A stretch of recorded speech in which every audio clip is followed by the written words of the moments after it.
2 dengan materi moderasi beragama dengan saya Tiara Fisa Awalia. Dengan saya Aidil Akbar Setiawan. Dengan saya Putri Bahar. Saya Raditya Dwiristanto. Selamat menonton. Assalamualaikum warahmatullahi wabarakatuh. Perkenalkan, nama saya Aidil Akbar Setiawan. Saya dari kelompok 2 agama Islam. Di sini saya akan menjelaskan apa itu moderasi beragama atau apa pengertian dari moderasi beragama. Moderasi adalah jalan tengah. Dalam sejumlah forum diskusi, kerap terdapat orang yang menengahi proses diskusi, tidak berpihak kepada siapapun atau pendapat manapun, bersikap adil kepada semua pihak yang terlibat dalam proses diskusi. Moderasi juga berarti sesuatu yang terbaik, karena sesuatu yang ada di tengah biasanya berada di antara dua hal yang buruk. Contohnya adalah sifat keberanian. Sifat keberanian dianggap lebih baik karena ia berada di antara sifat ceroboh dan sifat takut. Sama seperti sifat dermawan. Juga baik karena ia berada di antara sifat boros dan sifat kikir. Apa sih moderasi beragama? Moderasi beragama berarti cara beragama yang di tengah-tengah saja, sesuai ajaran agama, tidak berlebihan dan juga tidak terlalu longgar. Dalam artian acuh tak acuh. Dengan moderasi beragama, seseorang tidak ekstrim dan tidak melebih-lebihkan saat menjalani ajaran agamanya. Biasanya, orang yang mempraktekannya disebut sebagai moderat. Mungkin itu saja yang dapat saya sampaikan. Kurang lebihnya saya mohon maaf. Assalamualaikum warahmatullahi wabarakatuh. Perkenalkan, nama saya Putri Bahar. Di sini saya akan menjelaskan tentang prinsip moderasi beragama. Yang pertama ada wasatiyah atau bisa dibilang mengambil jalan tengah, yaitu pandangan yang mengambil jalan pertengahan dengan baik, dengan tidak berlebih-lebihan dalam beragama dan tidak mengurangi ajaran agama. Jalan tengah ini dapat berarti pemahaman yang memadukan antara teks ajaran agama dan konteks kondisi masyarakat. Sehingga wasatiyah ialah suatu pandangan atau perilaku yang senantiasa berupa mengambil posisi tengah dari dua perilaku yang berseberangan serta kelewatan, sehingga salah satu dari kedua perilaku yang diartikan tidak mendominasi dalam benak serta perilaku seseorang. Yang kedua ada tawazun atau bisa dibilang seimbang. Tawazun merupakan pandangan keseimbangan, tidak keluar dari garis yang telah ditetapkan. Jika ditelusuri, istilah tawazun berakar dari kata mizan yang berarti timbangan. Tapi di dalam pemahaman konteks, moderasi mizan bukan diartikan sebagai sebagai alat atau benda yang digunakan untuk menimbang, melainkan keadilan dalam semua aspek kehidupan, baik terkait dengan dunia ataupun terkait dengan kehidupan yang kekal kelak di akhirat. Baiklah, yang ketiga ada itidal atau bisa dibilang lurus dan tegas. Istilah itidal berasal dari kata bahasa Arab yaitu adil, yang berarti sama. Dalam Kamus Besar Bahasa Indonesia, adil merupakan pandangan yang mendapatkan suatu pada tempatnya, membagi sesuai dengan porsinya, melaksanakan hak yang memenuhi kewajiban. Sebagai seorang muslim, kita diperintahkan berlaku adil kepada sesiapa saja dalam hal apa saja yang dapat diperintahkan, untuk senantiasa berbuat ihsan dengan siapa saja. Karena keadilan inilah menjadi nilai luhur ajaran agama. Omong kosong kesejahteraan masyarakat terjadi tanpa adanya keadilan.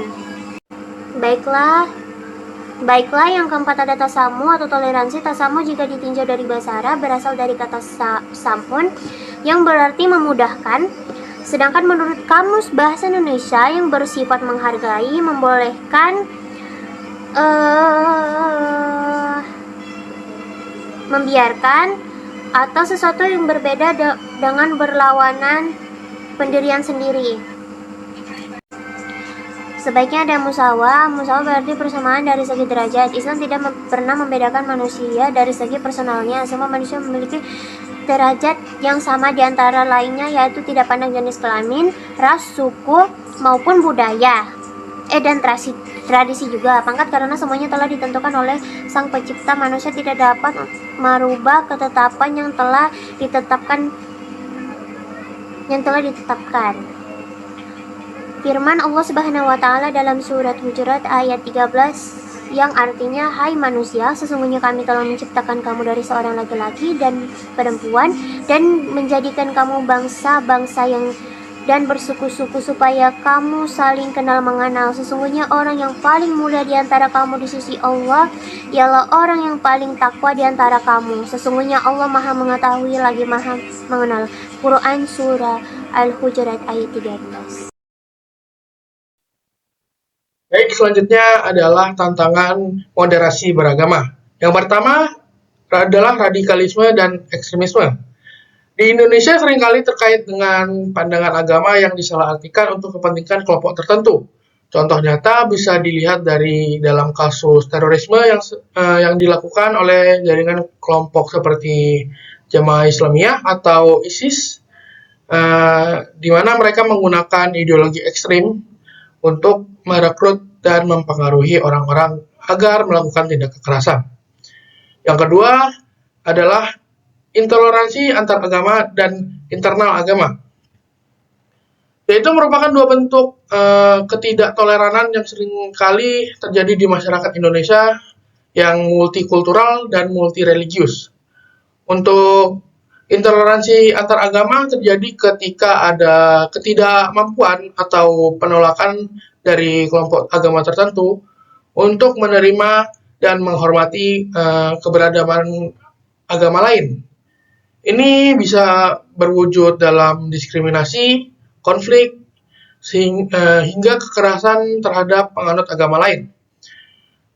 Intoleransi internal agama terjadi di dalam agama yang sama, ketika satu kelompok menolak perbedaan pandangan atau praktik keagamaan dari kelompok lain dalam agama tersebut.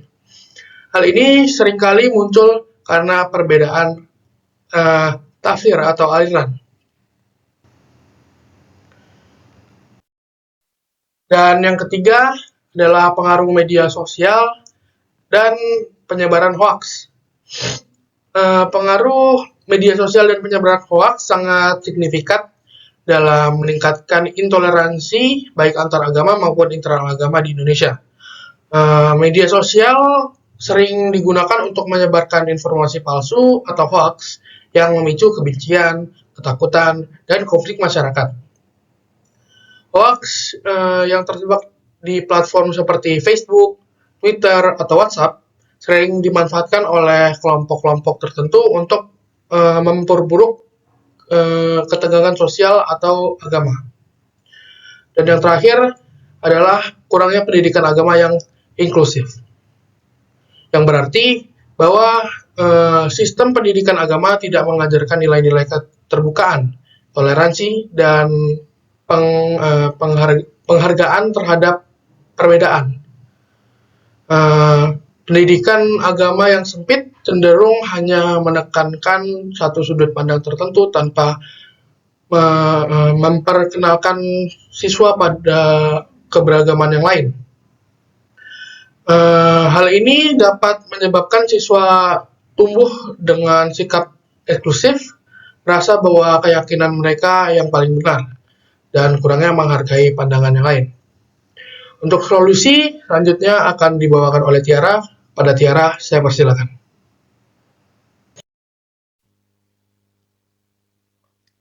Tantangan moderasi beragama dan solusinya. Solusinya yang pertama, dari radikalisme dan ekstremisme, yaitu meningkatkan program deradikalisasi pendidikan agama yang mengedepankan nilai-nilai toleran dan kedamaian.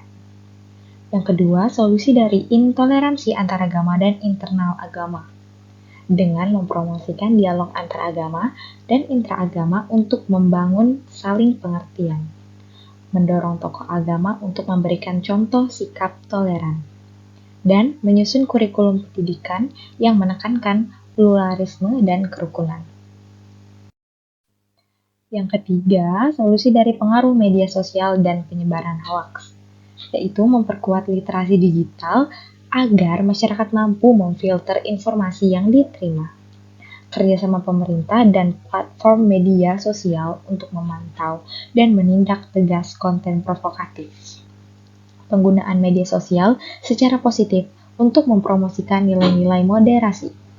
Yang keempat, solusi dari kurangnya pendidikan agama yang inklusif, yaitu dengan reformasi kurikulum pendidikan yang menekankan nilai-nilai kebersamaan, pluralisme, dan dialog antaragama.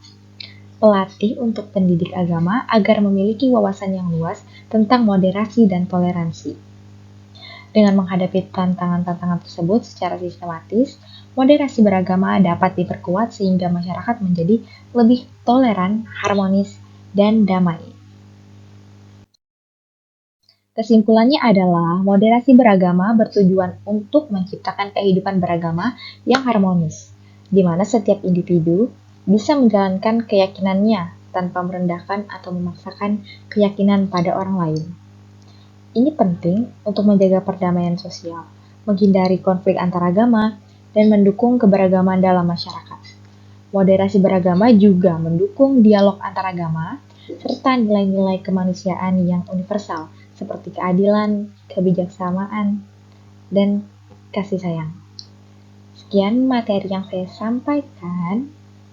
Jika ada yang ingin ditanyakan, jika ada yang ingin ditanyakan, silahkan untuk ketik di kolom komentar. Sekian dari saya. Wassalamualaikum warahmatullahi wabarakatuh.